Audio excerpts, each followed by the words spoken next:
Yo, what's going on, people? Welcome back to the channel. We are back again for Jay Slater Final Footsteps. Now, this is going to be extremely interesting. As we do know, there's two sides of the story. There's the disappearance, which we've covered a lot. We've spoken a lot about the disappearance, the theories behind it. But there's also the rescue mission and how Jay was found and the process leading up to Jay being found. So this is going to be one of the last videos that I do of Jay Slater. Okay, so as I said, one of the last. So not the last, could be the last, but it's one of the last. And I want to do this video in particular because this guy on the screen, Chris Penn, and his friend Luggy, they've been religiously contacting me, DMing me, tagging me, commenting on every single TikTok post. So what I want to do is I want to look at it from this perspective, the rescue mission perspective, and give my opinion on the step-by-step process that these guys took to find Jay. Before I do that, I do want to mention I find it a bit of a contradiction how this guy on the screen has been sending me DMs about connecting and working together and collaborating, trying to find out the unanswered questions. And all of a sudden I see him leave a post, a comment on Ayub's TikTok account under a post where Ayub has put my picture up.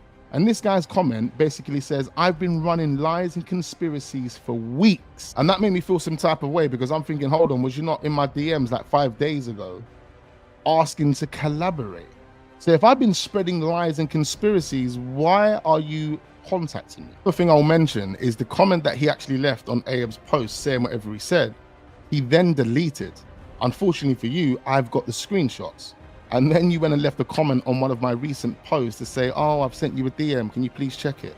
So what I'm going to do, instead of responding to these guys in DM, I'm going to respond to you guys whilst watching your content. Now, I do want to congratulate you guys for finding Jay. You came into the situation to help a family look for their missing child. And you've done everything you could to find him, which resulted in finding him, which is absolutely amazing. But it still doesn't answer the unanswered questions. Let's get into this. Live locations are on. You've got Google, you've got live location also on the WhatsApp. When I get up to the area up there, we'll sync the other location software. Anticipate it'll take us, I'll put my foot down, get up there as quick as we can. So half an hour, 45 minutes. Hopefully I'll be dipping into that Masca Verge. I'll go park up the top near El Mirador, and there we'll go on foot, let the old capillaries adjust to the altitude, as you say, as you suggested, pal. I think we'll do a walk along the top road. We'll go to the 3 laybys. We'll do a bit of retracing the steps of Jay just to refresh, get into the mindset of where he might have been, see if we can work out where we think it would have come off along that road. And then from there, just 1 second, mate. Yeah, then from there, we want to look at that cactus park, that cactus area. We're led to believe that he's cut his leg on a cactus. Yeah, and I'm still waiting to find out where that cactus is. Does anyone know where that cactus is? Has anyone found that cactus? Maybe the sniffer dogs, the canines that were there, have they found that cactus? And then we'll do the route that was planned from there. So I should be setting off here in the next 2 minutes. Adrian. Another reason why I say have they found the cactus, because if he was cut by a cactus, clearly there would have been blood. Sniffer dogs would have been able to sniff that stuff out. It's just arrived. Yeah, Luggy, just to get into the mindset of Jay. Obviously, Jay's travelled this road down in pitch black in the early hours of the morning. In pitch black in early hours in the morning. I'm pretty sure the photo he took on his WhatsApp, it wasn't dark, mate. It was light. I'm pretty sure it was light. It definitely wasn't pitch black. I mean, that's very, very questionable because Ayub did tell us he was at the side of the mountain screaming, Jay, Jay, in the night. And I'm thinking, in the night? What night are you talking about? 7:30, he was at the Airbnb because that's when he took that picture, 7:30. So within a space of an hour, he's left the Airbnb, cut himself by a cactus, batteries on 1%. And the only person he's spoken to up until that point would have been Lucy. Then Bradley comes out 2 weeks later and tells us, oh, when I was on the phone to him, he was getting a call from someone else. Now, in my opinion, that was to kind of clean up the story. That was to make it make sense that, oh, it was probably Lucy that was calling him. But remember, Lucy confirmed she was the first person that spoke to him and his battery died. Even Brad's mum confirms that the battery died on the Brad call. So, you know, whose call did the battery die on? So in the space of an hour, all of that's happened. We also have to take into account the conversation that he had with Brad. I mean, it was longer than it was initially explained because, you know, these guys looked at maps. They was able to screenshot and send over a pin of where Jay was. I mean, that gives them enough time to actually know where he is, dial a cab and go and collect him.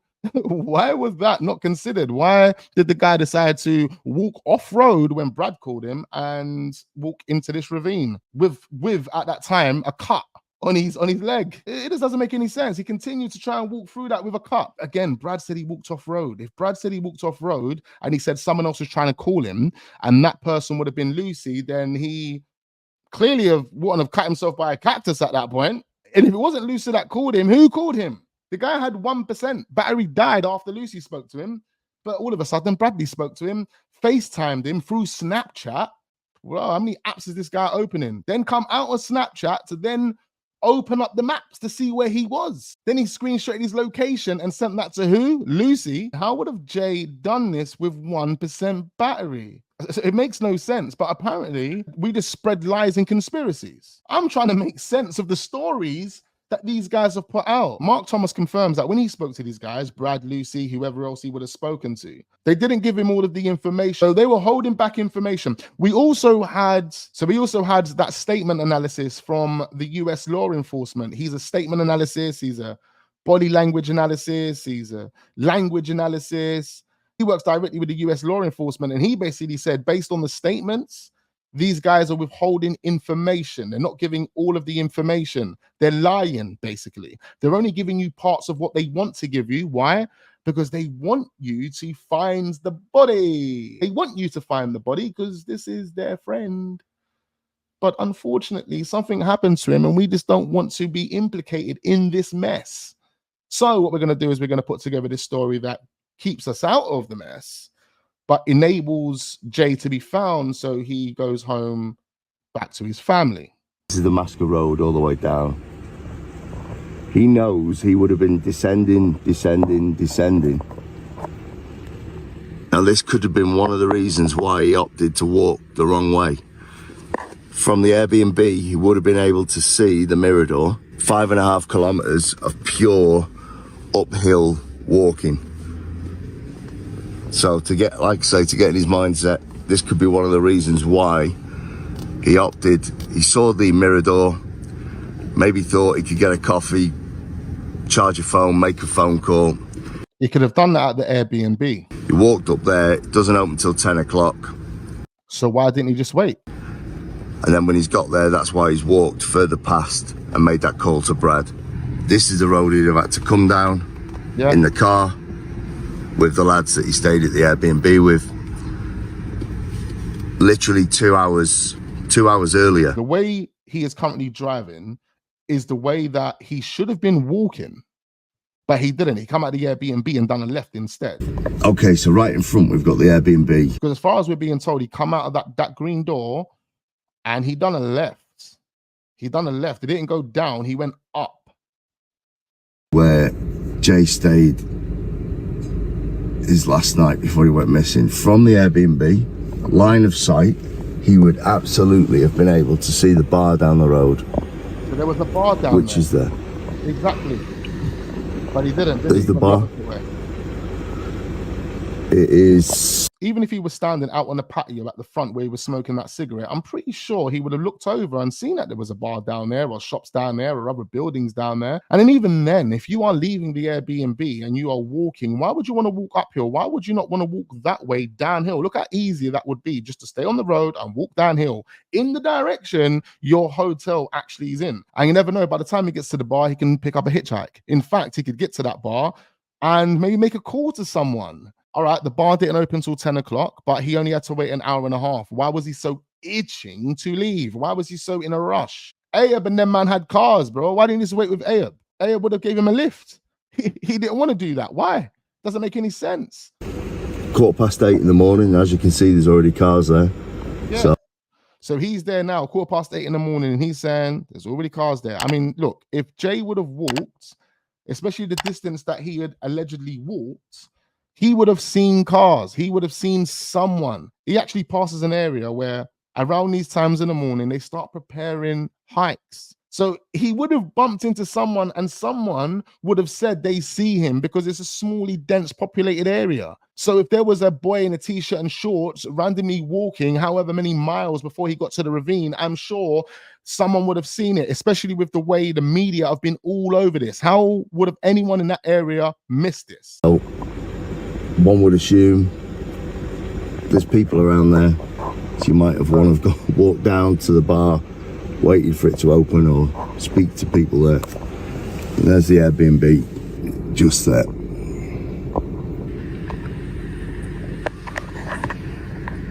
Now, from the Airbnb, looking up the mountain, we can't see it from here, you can see the Mirador, which is a coffee shop.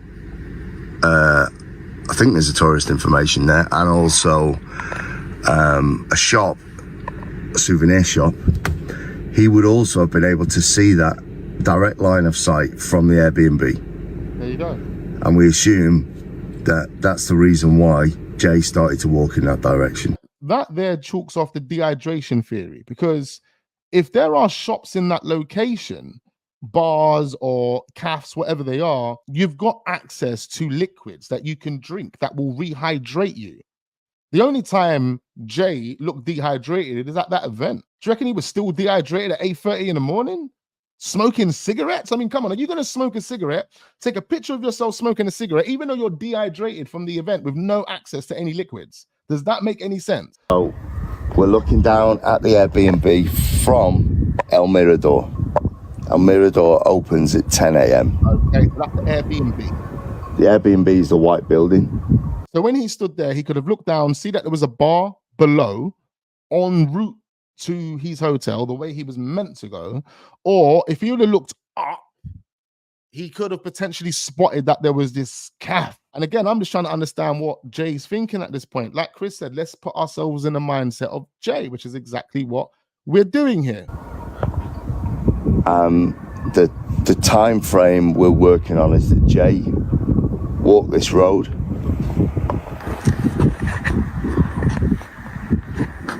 And it took him approximately half an hour. We'll just cross the road over this way.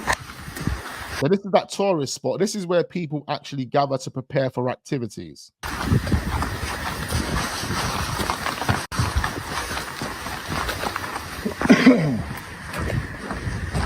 Sun just coming up now. You need to be at this point, you're not seeing anyone. Is that what you're telling me? You haven't seen anyone. But there's cars all parked up. At this point, there's got to be people local. Quite a lot of this.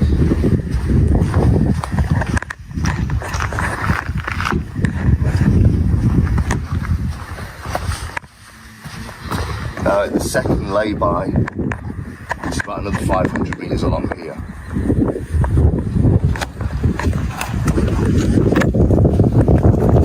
Wind's a bit annoying. The information we know, it's taken half an hour to walk to the top road, which was the point at which he had the call with Brad. Now, when he had the call with Brad, he was still on the main road. But he's then stepped over the steps and started to descend into the barranco. Why would he do that? Why would he do that? Why wouldn't he just wait there and let Brad and them lot come collect him? It's only, you've seen how far away this is from the Airbnb. You just sit on one of those bricks and they can come and pick you up in the car. But they pulled up the maps. They knew exactly where Jay was. At this point, he's not even far from the Airbnb. Even Ayub could have come, drove and collected him from here. Aye. And that's the question that nobody's answering. The first palm tree is a reference point, and there's a hut in front of it, the beehive hut. The second palm tree is the second reference point. There's a very, very shallow ravine, and there's a tunnel that the road is part of the infrastructure of the road. That's to allow the excess water when it's heavy rain to run down. Just in front of the second palm tree and to the left, that's where Jay's location registered for the last time. Now we're assuming that that is fairly accurate because on the barranco we've got one of the telecom masts, and we also have, just in the distance, you can only just see it from the mountain coming down, another telecom mast. So that would, they'll be able to gather some sort of directional geolocation from those two telecom masts.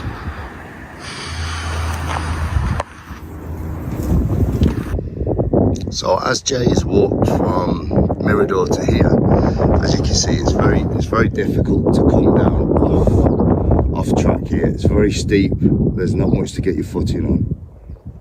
So even to this point, why would you even attempt? Why would you look at this and think this is a way home? Like, why? Well, I just don't. This is what I'm trying to understand. Why would you look at this and think this is a way home? Bearing in mind, this is a person that's dehydrated and only walking around in shorts and a t-shirt, but you're willing to become Tarzan. It's very difficult to come off.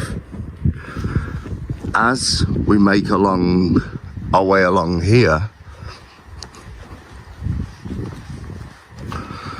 we're coming to the area. Now, look at what Jay could have seen from here. The bunch of cliffs and water. Home. Yes.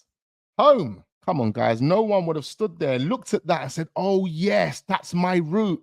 Yeah, I'm going that route. I'm dehydrated, shorts and t-shirt, by myself in a country I've never been to before. I've got no battery on my phone. So if anything does happen to me, I can't even contact anyone. But yeah, let's do it. Let's do it. You can see the coast. That's La Gomera. That's La Palma. You can see the coast. I see danger. That's what I see. When I look at that, the first thing I'll be thinking is, what type of wild animals am I going to come across if I walk through this? Yeah, I'm sticking to the road. I'm sticking to the road. Or I'll just call the cab with the last bit of battery I got. Or I would expect Lucy or Brad to come and pick me up from this yellow brick because they've got my pin. They know where I'm at. So you're telling me he never had no confidence in his friends picking him up. He rather just walk through this ravine, this jungle that he's never experienced in his life, in shorts and t-shirt, dehydrated, with only 1% battery. In fact, at this point, he's got no battery. Knowing that it's an 11-hour walk. Bearing in mind, we've been told this is a kid that doesn't even like to walk to the barbers to get his haircut, but this guy's willing to do 11-mile walks. Oh, this must have been a charged up Jay. Ask Ayub. Ayub must know if he was charged up or not. Was he charged up? Closer because of the elevation. You can see the hut.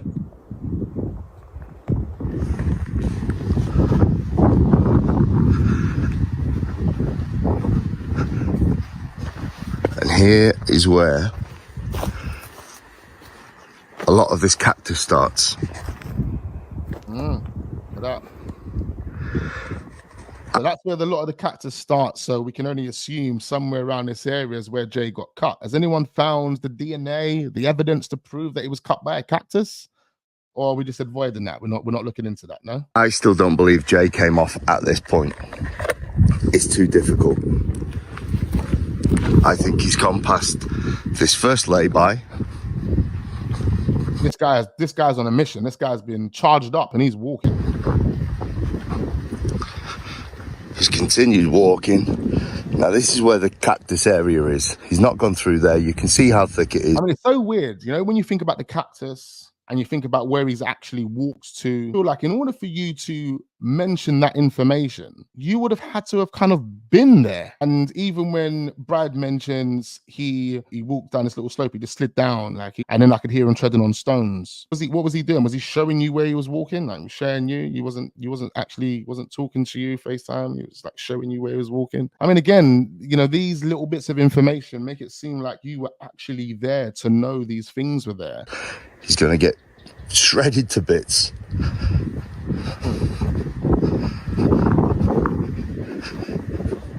He's not come up here. The elevation is too much. But there's the first palm tree with the beehives at the bottom. There's the hut. One would assume if there's a hut, then there's a pathway. But look at the landscape now. Just that extra 10 meters. He's looking at that V-notch. So he's looking at that thinking, that's my way home. Because I see a hut there, I think, oh, well, there must be a pathway. So I'll just take it. Knowing that there's a road that takes you all the way to where you actually need to be. And along that road, there's places that you can stop off at. More of a chance of seeing someone that can maybe give me a lift. More of a chance of actually seeing Lucy or Brad that can give me a lift. Or am I trying to avoid Lucy and Brad? Which one is it? I don't know. Because this just makes no sense. He looked at this, saw the sea, pulled up the maps with Brad and saw that there was nothing there, but decided to walk that way. Looking at the coast. He's thinking the coast is closer than what it actually is. I mean, it does look closer than what it is, but it leads to nowhere. We come through this cacti area. Even by looking at the cactuses and knowing that there's no real entrance past those, you would only assume when you get past those into the ravine, there's going to be plenty more of those. And I'm in shorts and t-shirt, man. How am I going to manage this? I still don't believe he's come off at this point.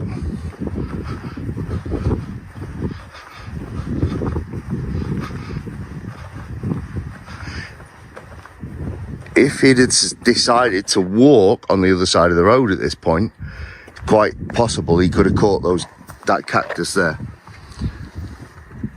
Okay, but if you'd have caught that cactus there, I'm sure there would have been some form of DNA proving that he was caught by that cactus there. The sniffer dogs are there. Did they find it? That's going to cut your leg. Of course. I mean, a cactus would definitely cut your leg, but is that the cactus that cut his leg? I mean, that's the question.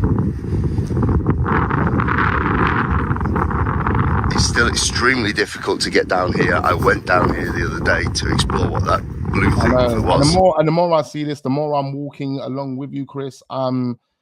I'm thinking, if I was Jay, in the mindset of Jay or anyone, I'd be walking back. I'm walking. It's leading me to nowhere. At the Airbnb, when you look down, there's so much more going on down there. That's the way that I would have went. There were houses. I see cars. I see activity. Here, I see nothing but desert. I see nothing but, oh my God, this is dangerous.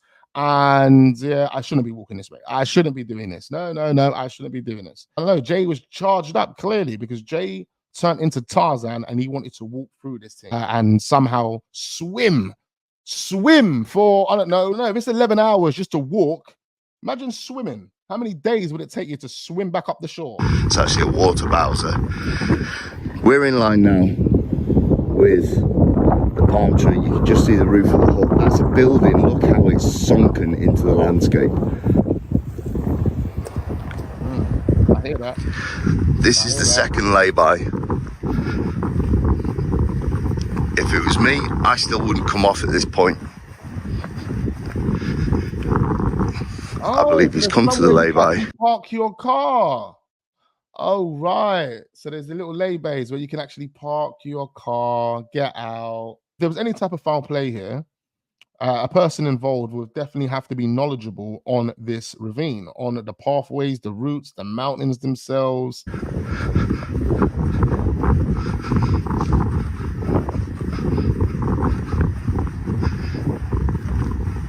He's gone past the lay-by.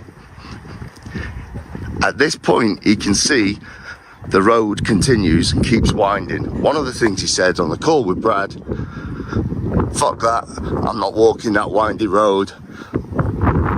He didn't say windy road, he said I didn't want to walk all that way. And Brad done that with his head, and you lot assumes that he was referring to the road itself. But I mean, that wouldn't make sense because you wouldn't have been able to determine whereabouts you are off of FaceTime. Like you're in your hotel, Jay's on FaceTime, but you're able to tell what road it was. And you was able to determine what road it was based on the way he moved his head. I mean, if that was the case, my friend, it just shows me that the guy was there. There was no way with 1% battery on your phone, you showed man where you were and you knew exactly where that was. Oh yeah, that didn't want to go all that way over there. Yeah, okay. I'm gonna come off and take a shortcut. This is exactly the point where I found the glasses. Okay, so the glasses were found there. We do know Jay's glasses looked identical to the glasses that were found there.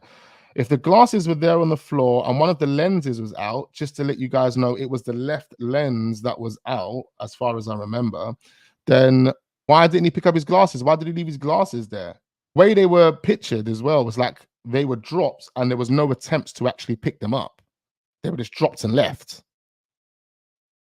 It's a bit weird, but I am compelled to believe there could be something here. Brad had a black eye in his interview. The left lens, which is missing from the glasses eye, had a black mark around it, and it looked like makeup had been applied to kind of hide how dark of a circle that was in comparison to the right eye. So what we're going to do is we are going to react to Bradley's interview again. I'm going to react to it again. The reason why is because I know more than I do now than I did when I reacted to it. So I will be reacting to that again. You can see the coast, and from here it actually starts to become a little easier to come off road.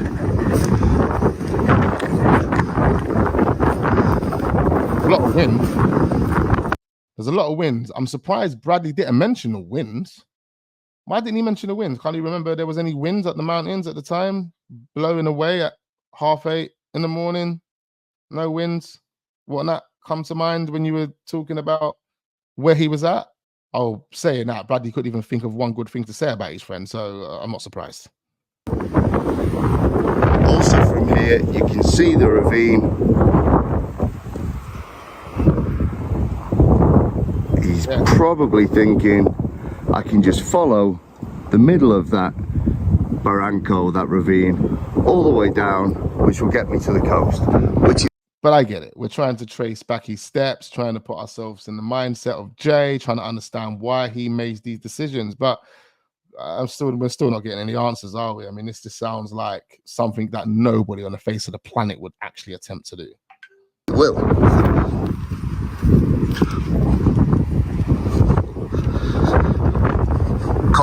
Just looking at that, I swear to you, I would have definitely said, you know what, I'm going to go the other way.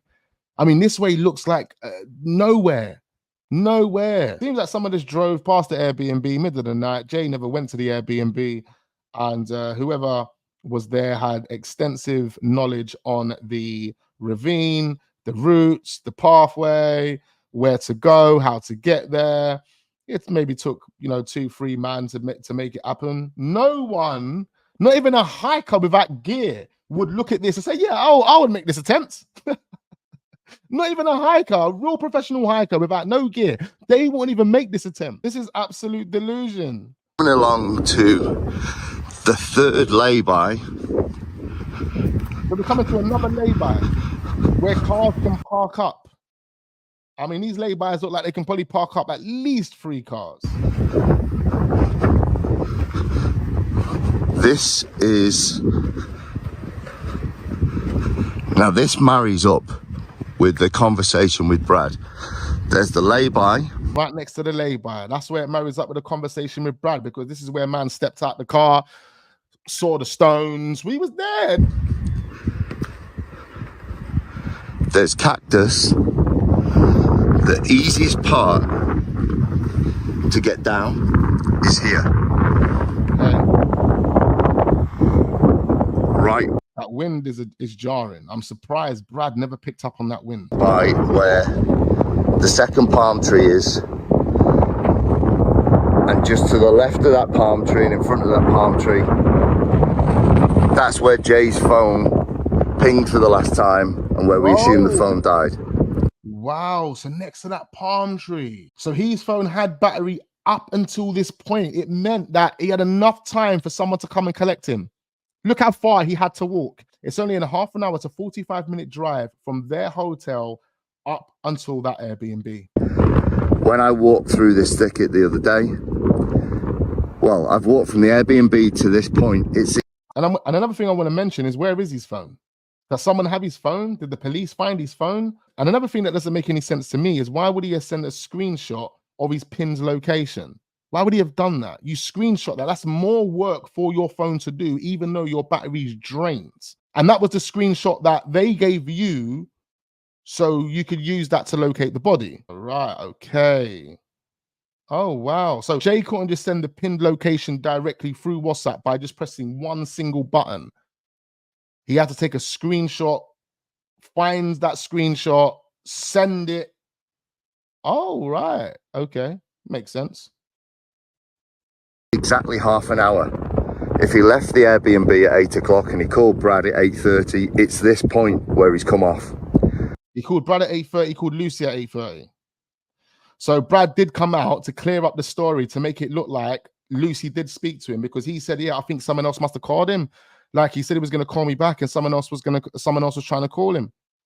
Okay, someone else was trying to call him. Who was that someone else? Oh no, that's you cleaning up the story to make it look like Lucy actually called him.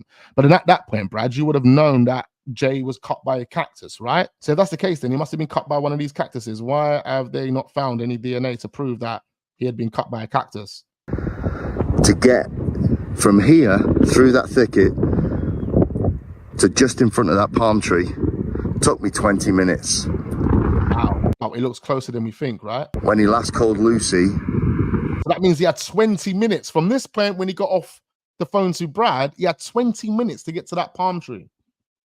And sent the screenshot. It was 20 minutes later. So the screenshot was 20 minutes later. Why did he not use this time for them to come and pick him up? I don't understand. Why is no one asking these questions? Why couldn't they have picked him up? He wasn't 10 hours away. In a car, it was half an hour. 45 minutes max. They could have jumped in a cab. They could have phoned Ayub. Ayub confirms that Lucy called him and said that he was cut by a cactus. So at that point, why didn't no one drive around here to pick him up? 8:50. 8:50. I thought she spoke to him at 8:30. She kept reiterating 8:30, 8:30, 8:30. She kept saying 8:30. I'm sure you mean 8:30 because Lucy has reiterated that 8:30, 8:30, 8:30 is the time that she spoke to him. Now he's saying 8:50. 8:50. 20 minutes later. So if she spoke to him at 8:50, why did she file the missing persons report 10 minutes later? If he's only here, she's got the pin location. She knows where he is. She's only half an hour in a car away. She could have easily come here. She's got contact with Ayub. She could have said, Ayub, please, Ayub, can you just go and see if Jay's okay? Can you go and pick him up? No, all of that. That's how many options, how many things that you could have done to prevent your friend from going missing, to prevent your friend from actually dying. And no, none of those things were actually thought about. It was just like, let me call Ayub to say he's been cut by a cactus. Let me have a screenshot ready to show people where his actual body is. Let me make sure I've got the screenshot. So you guys, here's the screenshot that he sent us. I hope you have fun. Bye. I'm going to cut out. And now these guys have come in genuinely, big up Chris, you've come in genuinely to help with this missing persons case. You're trying to make sense of their story, which is a bunch of delusional lies with some parts of truth, because they want you to find the body. That's why they had the screenshot of the pinned location. It wouldn't make any sense to have a screenshot of the pinned location. That pinned location would have been sent directly from the phone to the phone. And that's how you would have had it. It was said in a statement and from the horse's mouth that Jay sent the screenshot of his pin's location. Not only that, when he was with Brad, they went onto the maps to see where they were. So they could see how far of a walk it was, how far of a cycle it was, how far of a car journey it was. They had all of that information. I mean, a pedal back would have taken him 3 hours to get back. Just a pedal back. But no, this guy is going to walk through a ravine with no water, no equipment, shorts and a t-shirt, already dehydrated. The timeline is true, having walked it boots on the ground and having gone through this thicket. The timeline is true. Also, just to the right of the palm tree there, you've got another mound of cactus. He's called Lucy, said he came off road, he's on a dirt track, he's cut his leg by a cactus, and that is exactly the point where the phone, we assume the phone died. So So if that's the case, why was that area not searched for DNA of Jay to prove that he was actually there in that location at that time, cut by that cactus or any cactus in that area? Because if you had strong proof that he would have been there at that point, I'm pretty sure these guys wouldn't have called off the rescue mission. When the whole time the body was just there. The theory, if Jay came off earlier, he's cut his leg on a cactus. Now, as you're looking along here, you spot this blue thing in a bush. Now, my mate you're on with today, he first thought that was a tent or some sort of material. Now, the first time I saw it, I thought exactly the same. I was looking at it from a slightly different angle from here. Now, if Jay had the call with Brad at this point and decided to come off, Brad said he was slipping. Then when he spoke with Lucy later, he cut himself on a cactus. Well, if he came off here, there's the cactus. That's the water tank that I'm mistaken when I first saw it. Then he would have seen that hut from the road here. You got the first palm tree. So the hut compelled him to walk. And you've got the hut. Now you can't see from here that there's a dirt track. But had he have come off here and got to the hut, he's now found the dirt track. But the phone is pinged by the second palm tree, which you can't see from here, up the dirt track. So a different theory. What if Jay came off here? What if he got down to the hut, found himself on the dirt track, realised how hard it was coming down here, and changed his mind and decided to walk up the dirt track? Let's assume the location ping is not accurate, therefore it wasn't in the thicket, it wasn't in the bush, it actually pinged on the dirt track road as he was making his way back up to the main road. Now, if he made his way back up to the main road, did he continue north, or did he decide to turn back south towards the Airbnb? I would have turned back south and go towards the Airbnb.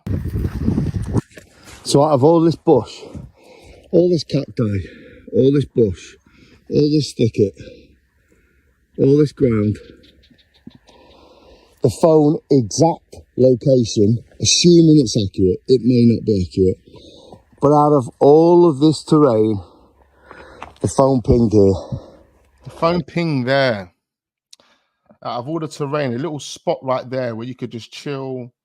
I mean, maybe Jay was chilling there. Maybe there was a group of dons chilling. It's crazy how you've got this entrance into the ravine. You've got this little circle here of stones. And this would have been the stones that Brad would have been talking about. Now, I'm not too sure if I believe what Brad is saying. I'm not too sure if I believe that Brad would have seen all of these little bits of detail, heard all of those little bits of detail, but he didn't hear the wind. He didn't remember the wind, but he remembers all of those bits of detail.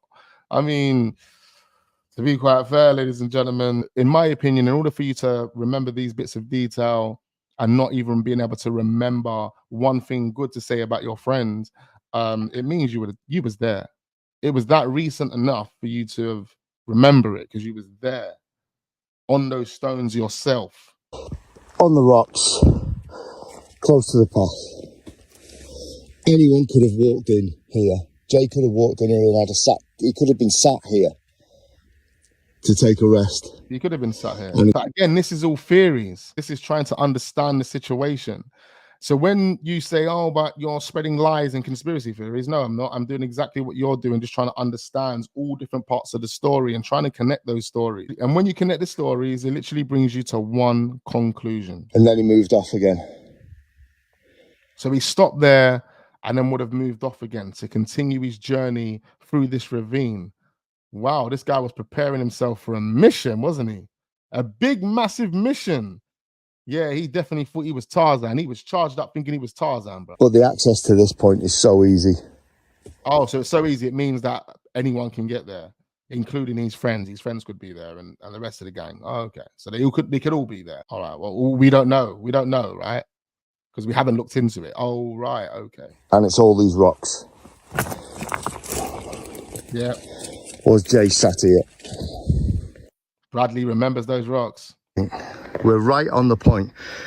Now, we're using the same software that Jay used in the same location, and we're right on top of where his phone pinged. We've been moving these rocks. These rocks are like the only place here where you can sit down. Or you had the stones that went around the road. I'm pretty sure I would have sat down up there, but I wouldn't have gone into this ravine by myself, shorts and t-shirt, dehydrated, you know, looking for a spot to sit down, bruv. Like, none of this makes sense for a person that is in the country for the first time by himself.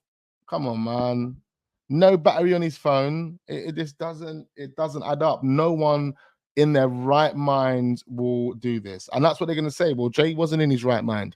If he wasn't in his right mind, someone put the fear in him. As we do know, he lost the man bag. I don't know, someone was putting pressure on him after that. Or maybe someone just thought, you know what, we're going to drive him up to the woods. And yeah, you know, we might not even have to do anything to him. We put so much fear into him. The guy just runs himself. He's going to run into the wild 3-4 in the morning. He ain't going to see nothing. And voila. I mean, these are things that you have to look at as well. But again, no, it hasn't been looked at. What's being said is that it's just normal for Jay to make these decisions, you know, walk through this ravine and literally walk off a cliff. It was just normal, absolutely normal. Accidental, tragedy. 20, 30 square meters. Same software Jay used. Looking at that view, he made a call to Lucy and his phone pinged here on the rocks. Jay was here. Jay was here. Headed down towards that V-notch, which is the start of the barranco that he believes is going to take him all the way to the beach, which it does. But he just doesn't know how remote and secluded that beach is. There's only access to it the way we're walking down or by the ocean. Sorry. Hang on, mate.